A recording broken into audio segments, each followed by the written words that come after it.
Hansel and Gretel, one of the most beloved fairy tales of all time. There have been many versions told throughout history. The Grimm's final revision in 1857 saw Gretel shoving the evil witch into the oven, frees Hansel, then escapes with the treasure. The stepmother at home, the one who sent them into the woods, was found mysteriously dead while their father is the one that welcomes them back.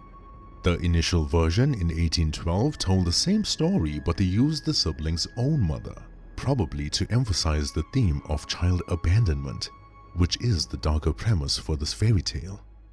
Then we have the Swiss variant. The children burn the witch but never return home. Instead, they remain in the forest using the witch's riches to build a life of their own, far away from their neglectful parents. One more worth noting of is the Hungarian version. This tale suggests that after killing the witch, the children are caught by her evil sisters that live nearby. However, this version you're about to hear is quite different. And as with any fairy tale, there's always a deeper meaning or theme trying to be conveyed through the fantastical storytelling. Last but not least, and I cannot stress this enough, if any parent, elder sibling or guardian has clicked on this video with the intention of sharing it with a child, please exit the video now. There are many stories on this channel and this one to date is by far the darkest. So here's Hansel and Gretel, the horror adaptation that shows the once triumphant and brave souls that supposedly killed a witch in the woods that night, being the villains of this story. Long ago, the trials and tribulations regarding witch hunts were rather inhumane and grotesque. The term witch hunt was a broad notion linked to people that were seen as different to others. This could either be through their speech, mannerisms, psychosis, or deformity. One village in particular had the most brutal witch hunters. Their method of discovering if one was a witch showed women being treated like animals hunted for sport. They would tie their hands behind their back and toss them into the lake. If they resurfaced, they weren't a witch, but if they didn't, they were. Since they would drown in almost every scenario, the witch hunters were praised for their illogical reasoning. Such praises were seen by two older teenagers, Hansel and Gretel. The siblings noticed how witch hunters or hunters in general received treasures from village folk for simply existing. Hunting ogres in the forest and slaying trolls in caves, fascinating stories that sounded heroic and magical yet lacked validity.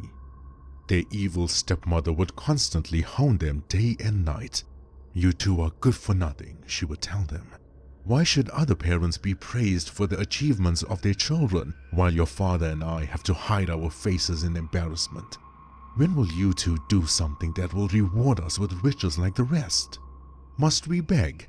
Must we slog longer than the hours of the day and night itself?" So one evening, Hansel and Gretel made their way into the dark, eerie, treacherous woods. They carried weapons rumored to kill witches, sharp wooden stakes and steel daggers coated with whatever ointment the village elders spoke of that day. There were rumors of a witch living in a lonesome house that left out candy trails every morning, so much candy that a normal human would fall ill eating it. However, when the siblings reached the house, they found no candy trail outside. In fact, there was nothing eerie about the house at all. No floating brooms, no dead crows outside the window panes with their necks broken, nothing suggesting witchcraft or signs of cannibalism, the criteria for witches. All they could hear was an old woman's voice singing "Hush Little Baby," but still nothing untoward. Then they were welcomed by said old woman who had ragged clothing on. Her white hair was untidy and blew in the strong wind of the night. "What are you two doing out here so late? You're going to catch a cold," she said. "Please come in quickly, I will make you a hot bowl of soup." When they reluctantly walked in, the old woman said, "Ah, you poor things are shivering." The old woman, Mrs. Hannah, brought torn and worn-out blankets and wrapped up Hansel and Gretel, while they sat with their hot bowls of soup to warm their chest and bellies. Gretel, confused, sipped the bowl and asked, "Why are you being so kind to us? Were you not the woodland witch the people speak of?" "Woodland witch," she replied. "No, my child, I am no witch," though she tensed up, hiding a deep secret in her mind. My name is Mrs. Hannah and I worked in the village hospital many years ago before I retired. Now I take care of my daughter. She's sleeping in the room down the hall. There was a little girl sleeping in the room down the hall, no more than 8 years of age. Though Hansel nor Gretel checked to see if the old woman was telling the truth. When they finished their bowls of soup, Hansel respectfully bid farewell to the old woman and nudged his head to the side for Gretel to follow. "Oh no, my children," she said, "it's too late. The woods are a dangerous place to wander at this time of night. Wait till the morning, I just put a batch of cookies in the oven."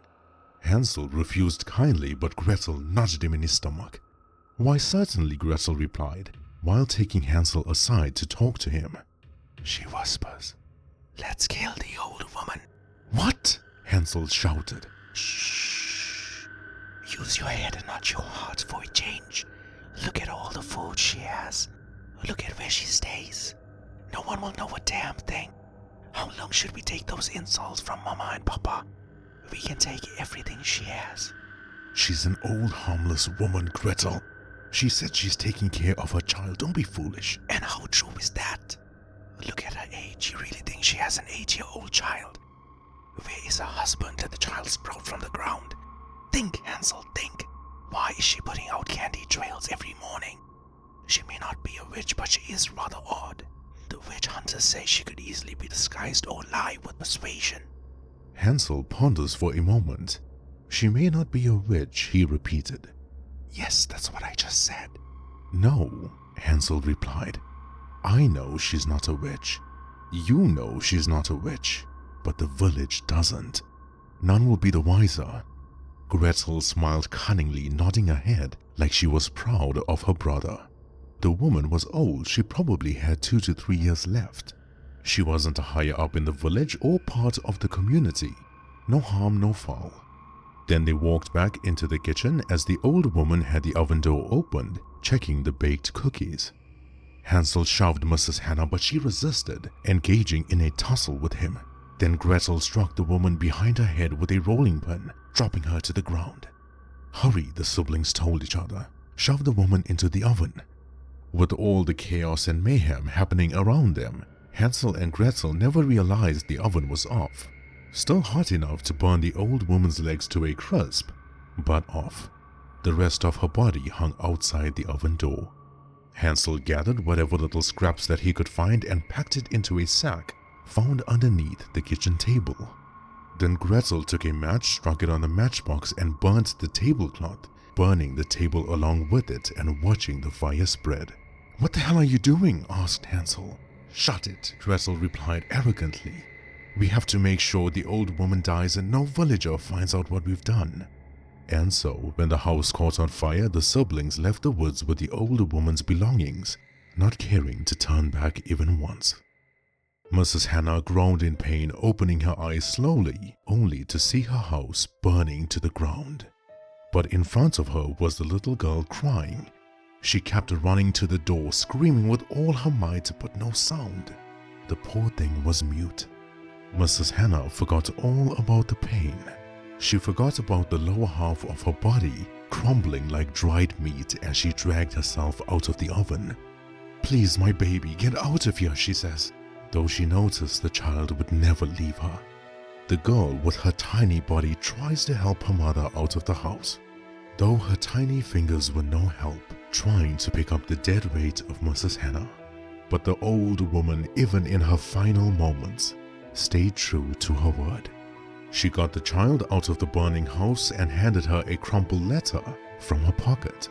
Mrs. Hannah choked from the smoke and ached with pain, but told the child, "Find shelter, my angel. You know the woods better than anyone. Read this letter when you're old enough. I love you," she says. "You are always my child." Those were the final words uttered before the house burst with flames, sending the girl flying backwards. Maybe this was a miracle at an unfortunate time, maybe a reflex from the pain, but the woods echoed with a gut-wrenching scream that still haunts the trees to this day. That little girl screamed one word and one word only: "Mama." She journeyed through the dark woods with her eyes glowing green in the stormy night. She shivered and wept but stayed the path till she hid behind a large boulder, overhearing the village chatter. Hansel and Gretel were being thrown in the air by the village folk. They were being praised and worshipped, and people were giving them their food without them asking for it. Heroes they were, the youngest witch hunters in the village. "Do tell us again, tell us how you did it," the villagers asked. She lured us into her home using the trail of candy. Then she captures me in a cage inside the kitchen, dark and ugly, just like her. I tricked the witch, distracted her while freeing Hansel. Then, despite her dark magic, we pushed her into the very oven she was going to use to cook us in. We took whatever she had to give to all of you. Hip hip hooray. The villagers cheered, but the little girl hiding behind the boulder didn't. She just stares into the night with her saddened green eyes. It seemed as if in that moment, the innocence and childhood Mrs. Hannah had been nurturing had been snatched away from the night itself. Good riddance, the village elders say. She was a real pain, that woman, trying to change our laws, he scoffed. Maybe she was the witch of the woods all along. The child marched into the village with her shivering skin, pleading with her hands together. She couldn't speak at this moment, and it showed in her frustrated expression. "Please give me food, shelter, warmth," she tries to tell them with hand gestures and sounds from her mouth. They knew what she was trying to say. They knew what she was asking for, yet they were too heartless to care. No place in the village for children with deformity. They chased her, the way folk chase stray animals away from scavenging food. The child wandered into the night, making her way back into the woods, then disappearing behind the fog. No one heard from her, not until 12 years later. By that time, Hansel and Gretel had established themselves as infamous witch hunters. Some tales of their victory were true, but some weren't. Some witches they killed were evil, while most were not.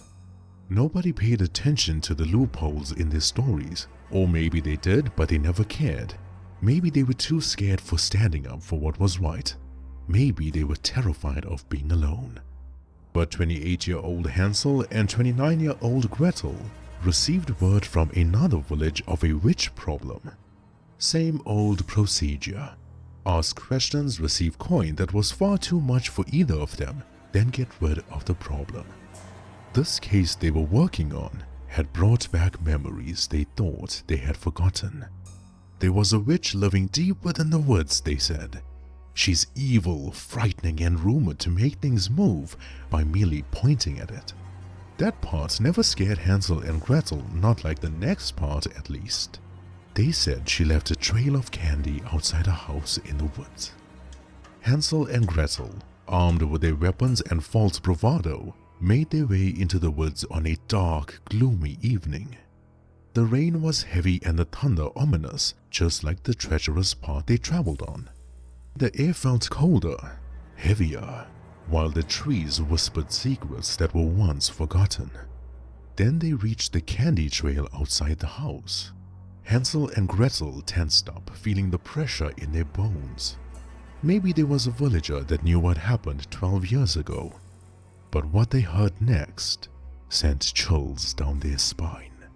"Hush, little baby," being hummed by the voice of a young woman, sounded so soothing, melodic, but somewhat eerie to the witch hunter siblings.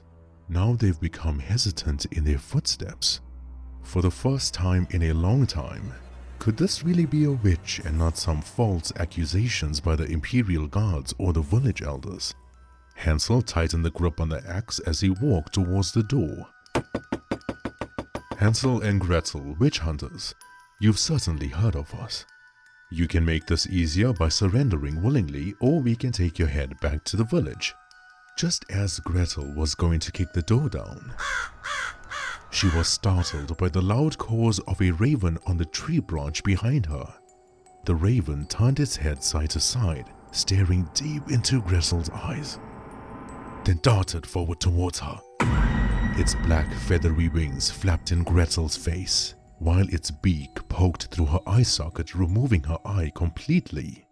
Hansel swung his axe to strike the bird, but struck Gretel's shoulder instead. She cried in pain, covering her empty eye socket, while Hansel roared in frustration. "Leave the damn bird," she yells at him. "Get into the house." Hansel chopped the door down, weakening the wood, then breaking it open. When they barged in, they entered the kitchen and stopped dead in their tracks. The oven door was wide open, and inside, the flaming hot coal smoldering red. Hansel and Gretel turned to look at the chair rocking back and forth in the shadows near the window with the drumming raindrops thumping against the glass. All they saw were glowing green eyes staring at them. Hansel threw the axe at the witch, but she raised her finger and the axe stopped, dead in its tracks, then fell to the ground. Gretel leaped forward, but the witch moved her hand the way one would turn a light bulb. And Gretel's neck snapped, turning 180 degrees behind her back. Hansel trembled with fear. His body refused to react.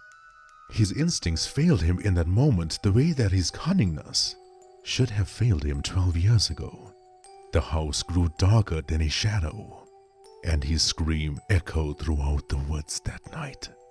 Later that night, there was a pot of bubbling soup on the stove with an awful stench coming from it. But this wasn't any ordinary soup. No, not ordinary. The soup had fingers, toes, torn out lips, 2 arms and 2 legs, only from the wrist to the elbow joint and thigh to knee respectively. Those were the remains of Gretel cooking inside the pot. The witch bent down, stroking her long hair to the side, then opened the oven door. Hansel was inside, burnt to a crisp, but his body was folded like a lawn chair, like every bone in his body was broken. His legs were twisted behind his body and over his shoulders. His arms were like rubber wrapping around his neck. The witch grabbed a chunk of his crisp body, then sprinkles it over the bubbling soup and makes her way into the village at night. She recognizes the folk sitting around a small campfire trying to keep warm. They're far older now, some of them nearing the end of their days. The witch, however, was not surprised of seeing no children in the village anymore, not when people got rid of them like objects, abandoning them in the dark woods.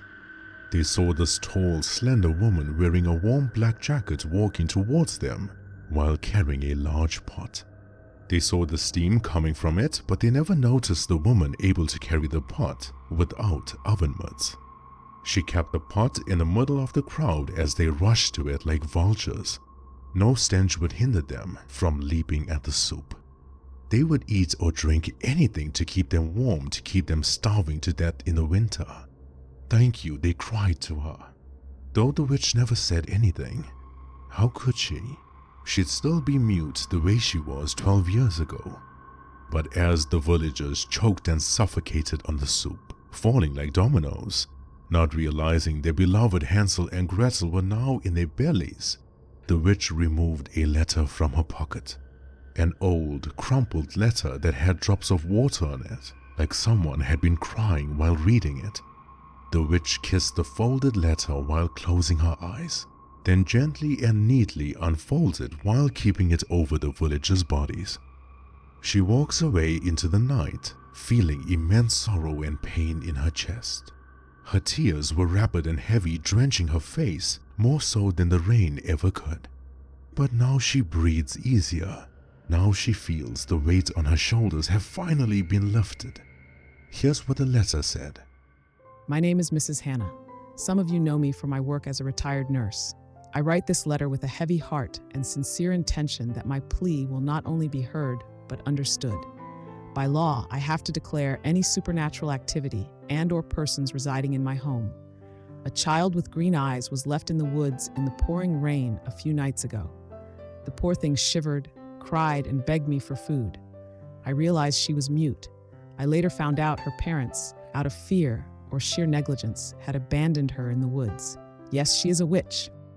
I hereby declare this child as my own. I have named her Zumra in my native tongue for a beautiful woman with emerald eyes. I hereby declare the child, nor I, will bother or be a hindrance in any of your towns or villagers unless in dire need of help. I wholeheartedly promise that we shall not visit any of your markets, fairs, or the luxuries meant for normal folk. We will plant our own crops and eat our own food. I understand this excludes me from the village and any other community engagement going forward. All I humbly request is that no one interferes with my child. I live in the woods. I am isolated from every town and village, and it shall remain as such. I play a game with her by leaving a candy trail round the house without making noise or interfering with those strolling the woods. Though I cannot change this inhumane system, I can change this child's life. In the normality of existing, Zumra will live differently and happily. She will not attend any town or village schools, rather be taught by myself. Those are the laws and restrictions placed on witches, and we shall abide by it fully. While I understand and fully respect there are evil witches practicing the dark arts and curses, my child is not part of it. By my life or death, I will protect my daughter with every fiber of my soul. I trust you will sign this letter as an official pact made between yourself and I. Let this letter be a pass or permit for my daughter to carry for the rest of her life. She is not a monster. Please do not make her one. Signed, Mrs. Hannah. Signed, the village elders.